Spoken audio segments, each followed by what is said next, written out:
खानवा गांव में हर शाम की तरह आज भी 7 बजने की घंटियां चारों तरफ गूंज रही थीं। 7 बजने वाले हैं, अपने अपने घरों को लौटो।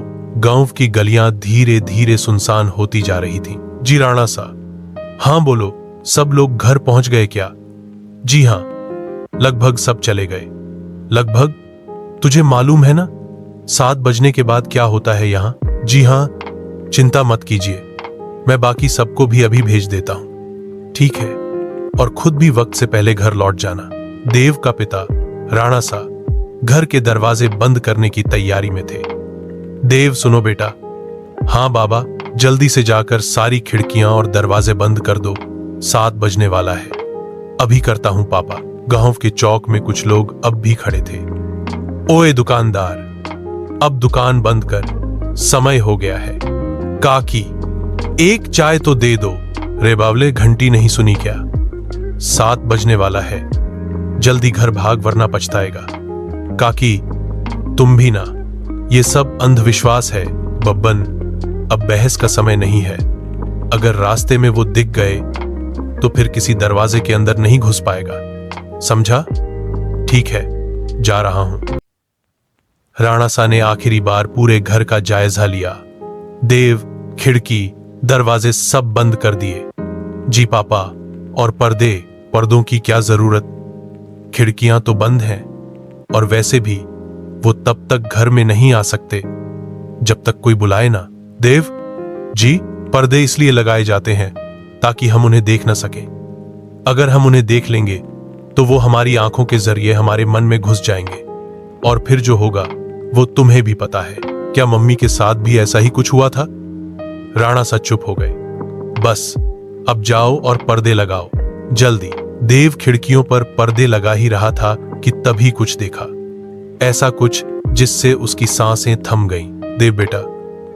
मम्मी, आप? हां बेटा, मैं ही हूं। पर आप तो नहीं, मैं मरी नहीं, बस कहीं भटक गई थी। बहुत मुश्किल से तुम्हारे पास आ पाई हूं। जल्दी दरवाजा खोलो। लेकिन पापा ने कहा, बेटा, तुम्हारे पापा झूठ बोलते हैं, वो नहीं चाहते कि हम मिलें। पीछे से राणा सा की आवाज आई और तभी पूरी लाइट बंद हो गई। देव घबरा कर पलटा तो देखा अंधेरे में राणा सा खड़े हैं। शांत रहो, कुछ मत बोलो, बाहर से आवाजें आती रही। देव बेटा, मैं हूं, देखो तो सही। राणा सा, आप उसे रोक नहीं सकते, मैं उसकी मां हूं। राणा सा देव को बगल वाले कमरे में ले गए और दरवाजा बंद कर दिया। पापा, वो मम्मी है। नहीं बेटा, वो तुम्हारी मां नहीं है, पर वो कह रही थी वो कुछ और है जो तुम्हारी मां के रूप में आई है। बाहर से आवाजें आती रहीं।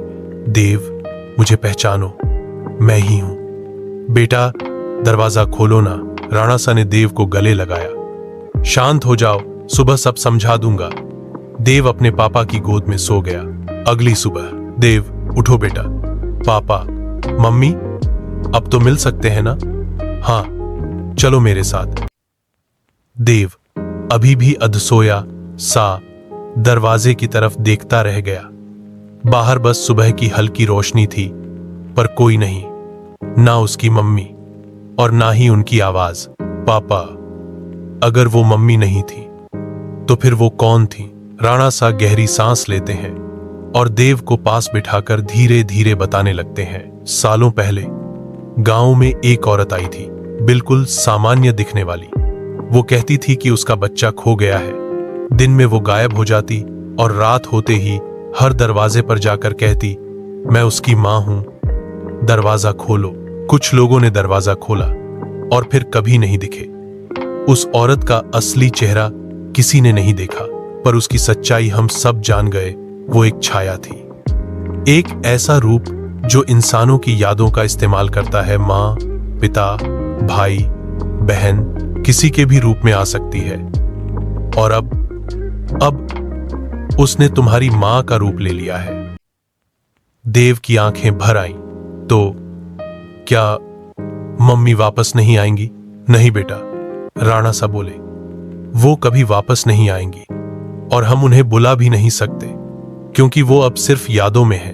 देव चुपचाप उठकर खिड़की के पास चला गया, लेकिन तभी खिड़की के शीशे पर एक धुंधली परछाई उभरी, एक मां की मुस्कुराती सूरत। देव बेटा, आवाज आई ठीक वैसे ही जैसे मम्मी बोला करती थी। देव की सांसें फिर से थम गईं, लेकिन इस बार देव ने कुछ नहीं कहा। वो बस पीछे हटा और पर्दा फिर से गिरा दिया। Fade to black. आवाज आती है, जो देखा वो सपना था या फिर वो अब भी यहीं है, पर्दे के पीछे।